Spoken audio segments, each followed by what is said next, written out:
Thank you for joining me on We Are Unique, and if you want to email the show, please do. It's wau@europeNTV.com. The second part of the show, we're talking about bullying and body confidence, and I'm joined now by the lovely Dawn Lowe. Thank you so much for joining me this afternoon, Dawn. It's a pleasure to have you on my show. My pleasure. I've been waiting for Dawn to join me on my show, and I'm so pleased that you've come on today to talk about two very, very important topics. So we're going to start talking about that.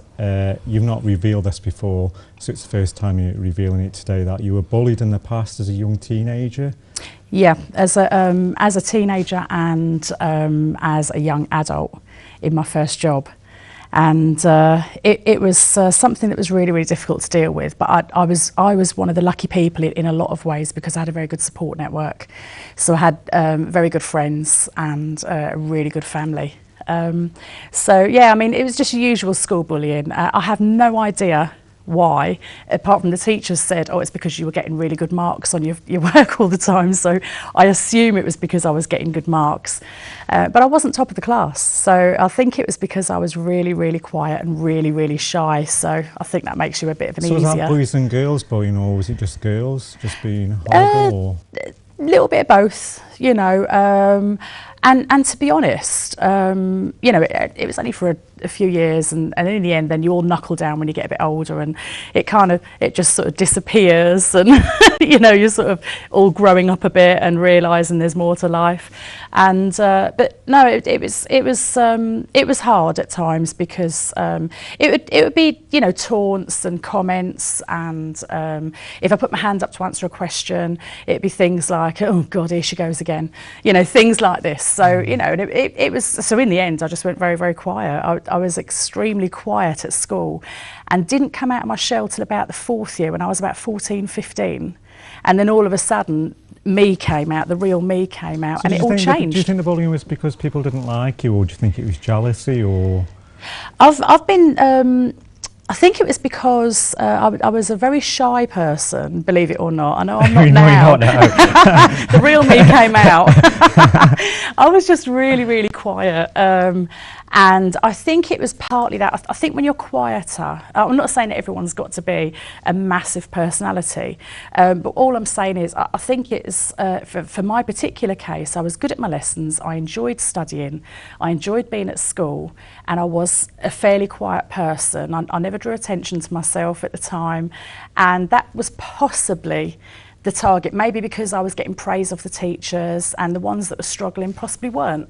Maybe that was the reason. I mean, I don't bear any grudges about it now, you know, but it was kind of like, I think that's what that's partly what it was. It was because I was, and you know, I was getting good marks, but also I think it was because I had really good friends as well.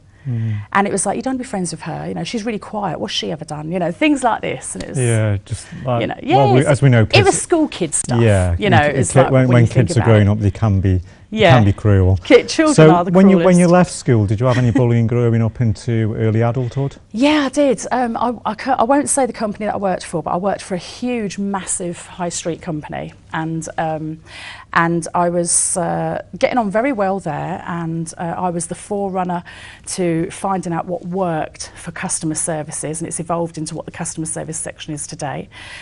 So I got promotion from that, and then we had a big change around, lots of branches merged. It was a banking group, lots of branches merged, and a manager came in, and this person had never been, to my knowledge, had always been like behind the scenes in the group rather than actual managing staff, like managing people. And instantly, it was the type of person that would want you to suck up to them, would want you to just, you know, fall on their every word and, you know, declare them God or something. And it's kind of like, yeah, okay, well, I sort of get there on my own merits. You know, I work very hard and I'll get there on my own merits.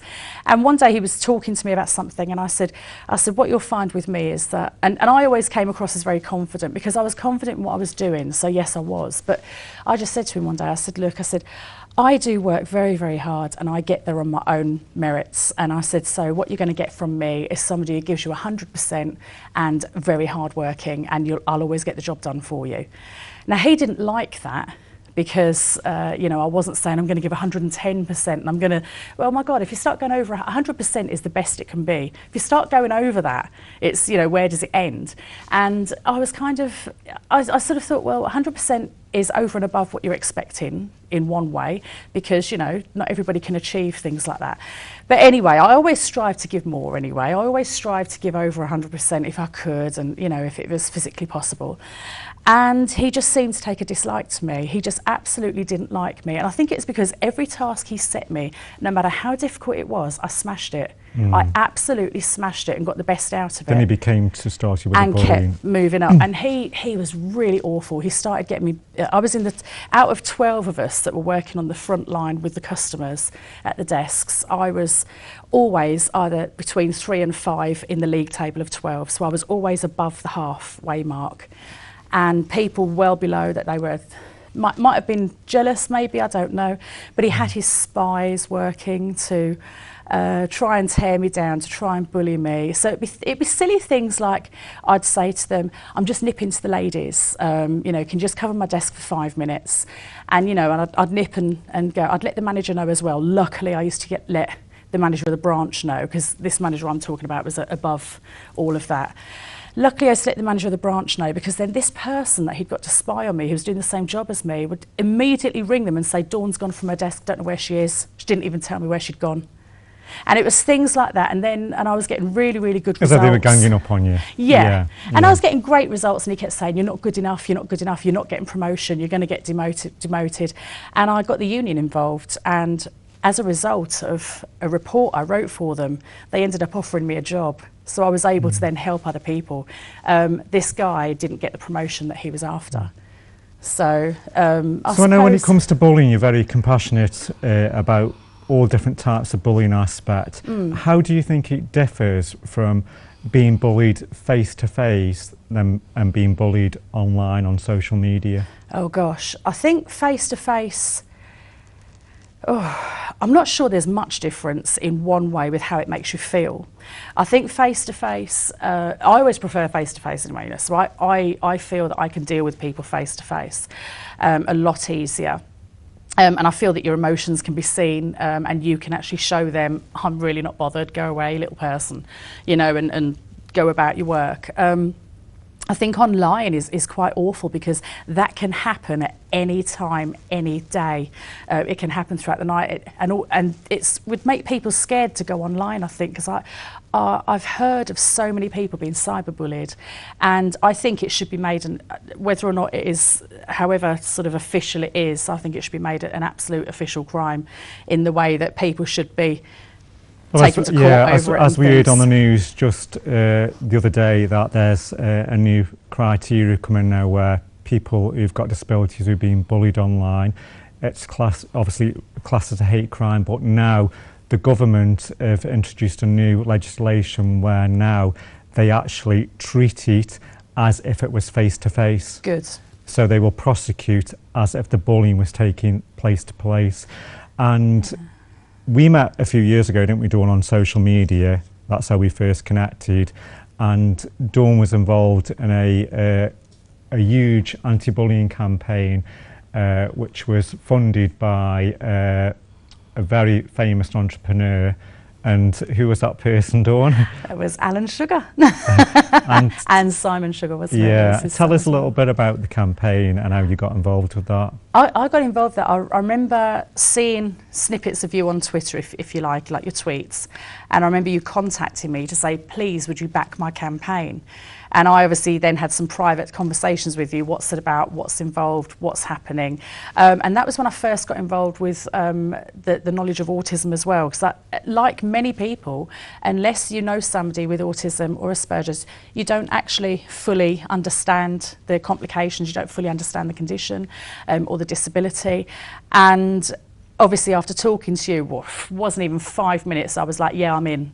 You know, because I don't like bullying of any kind. I don't care whether someone is disabled, abled, whatever walk of life they come from.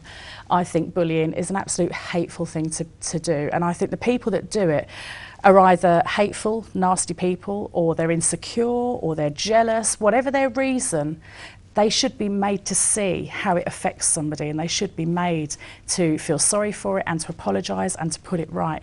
And I got involved purely because somebody with autism, because it was anti-autism bullying, wasn't it? And I got involved because obviously somebody with autism is more vulnerable. They see things in a different way. They feel things in a different way. So whereas something that I could possibly deal with more effectively, maybe quicker, or brush off, somebody with autism, they would really take it in even more, and it's going to be harder for them to process that and to deal with it, depending on the level of where they are on the spectrum. So, you know, obviously the fact that it was anti-autism bullying, I was totally on board there, because I just thought, my goodness, you've got a vulnerable set of people here, and they're being trolled, they're being abused, they're being bullied, and it's not on, and those people need prosecuting who are doing it. So, you know, that was why I got involved. I'm so passionate about, and it was why I was a union rep for 5 years. I was so passionate about helping people. Yeah. You know, I never ever want to see people vulnerable, being abused, being made fun of, you know, especially when they're good people as well. Everybody has the right to be here. Everybody has the right to do what they want to do, to achieve what they want to achieve. And I don't think anybody, regardless how you feel about that person, should ever put anyone else down. I think it's wrong. Yeah, so we had a big campaign posted, Dawn. We did. And we had lots of celebrities on there. And I think I one day contacted Simon Sugar and asked him if his dad could get involved, Lord Sugar. And he, you know, he did, didn't he? And it went all over Europe. It did. Every AM screen. Yeah, we had for 2 weeks, wasn't it? Yeah, and it went all across Europe. I think you know, 50,000 people saw it, which was amazing because it raised the awareness of people on the autistic spectrum being bullied. It did, and it was really good, because I remember telling you as well, a few times I got recognised from it. I mean, I used to muck around, you know, to get it out back out on Twitter with my friends, and I'd be going like that, you know, pointing to like the AM screen in WH Smith or somewhere. And in the doctor's surgery, so many people used to tweet me and say, "You're in my doctor's surgery again." Yeah, it'd be all over the country. But yeah, I mean, you know, it was a really good campaign, and I used to keep retweeting it. But I did get recognised a few times. One time picking up my mum at East Midlands Airport, she was coming over for a few days, and this woman kept saying, "I'm sure it's her, I'm sure it's her." And it's like, "Are you the girl on the poster?" And that was it. What's that about? And as far as I know, she, you know, started getting involved in her own way, in her own community. Yeah, and I always worry that people, you know, young children who are being bullied on social media, you know, they can have high risk of suicide, especially people who are on the spectrum. They can, you know, quite literally, you know, take their own lives, and I think it's so important. So if you're a child or an adult who's being bullied, you can go on the website, which is autism-campaign.co.uk, and you can see a lot of celebrities who back that campaign, including Dawn. We have Dr. Pam Spur, we have Katie Price, we have Melanie Sykes, and lots and lots of celebrities who back that national campaign. And it's just so important, isn't it? Because like you say, Dawn, if it's a neurotypical person being bullied, it's bad enough, isn't it? Oh, absolutely. But if you're on the spectrum, it's so magnified, isn't it? It magnifies it so much, and it's harder for that person to deal with it. And I don't understand people that are evil and nasty to people. I don't understand that at all. I don't get why they do it. It's obviously what they find pleasurable. I don't know, but I just it's awful for somebody who, you know, isn't on the spectrum. For someone who is on the spectrum, I just feel like saying to people, look, you know, if you know somebody and you know they're being bullied, just be there for them, just be a support, just distract them from it, just show them ways of coping with it, show them, you know, just help them, just be there. Yeah. Now, we haven't got long, Dawn, but we're going to talk a little bit about body confidence, but just tell us, Wow, where's this crown come from in this sash? That's my title. As well as acting, modelling, TV presenting, radio presenting. I'm also a beauty queen in my spare time. So I'm the very first Ms. Catwalk Perfect UK for 2016 and 17. So lovely crown there and sash. Now, you used to be a size 8, didn't you? Yeah, I know. I did. Tell us a little bit about body confidence and why size doesn't really matter. I mean, I feel I can say that size doesn't matter because I've been at both ends of the spectrum. I was a size 8 naturally. I'm now a size 24 UK size. And I ended up getting a bit larger because I've got an underactive thyroid, which was diagnosed nearly 10 years ago. But I started putting weight on around about the age, late 20s, early 30s. And what happened with me was that I was naturally a size 8. I always felt a bit, I was always self-conscious, and I wasn't very confident when I was smaller. And I always felt I was too skinny. So I felt too skinny. So I started putting a little bit of weight on. I went up to a size 10. And I feel better now. I feel good now. And that was fine. So I was used to being that. But I found that being slimmer, unlike today being what they call curve, I found that there was more pressure to look a certain way. There was more pressure to have a certain shaped body. And when I started putting on the weight, I didn't like it because I wasn't used to it. So I was very self-conscious. I wasn't very confident about it. Didn't like it for a number of years. And then something changed. It just changed when I was in my mid-30s, and I had a breast cancer scare. I had a lump, and I was lucky. It wasn't anything to worry about. But I think that changed me because I suddenly saw that my life could have gone in a completely different direction, and what on earth was I worrying about my weight for? And I think it's only because the media and doctors condition you to want to be slimmer. And I think so long as you're healthy, and so long as you're active, and so long as you're fit, then I don't think your size matters. And I'm here to try and inspire as many people, male and female, to be confident about themselves, be happy with themselves and in themselves. And Dawn, you have just done that for us today. Thank you so much for joining us today on the show. We can talk a lot more, but unfortunately we've run out of time. Okay. But thank you so much. You're an inspiration, Dawn, to come on and talk about these two important subjects. Thank you for having me. Thank you for joining me today on We Are Unique. And if you want to email the show, it's wau@europeNTV.com. And just before I go, I want to say a quick hello to my little two nephews at home, Leighton and Hayden, who are watching the show today.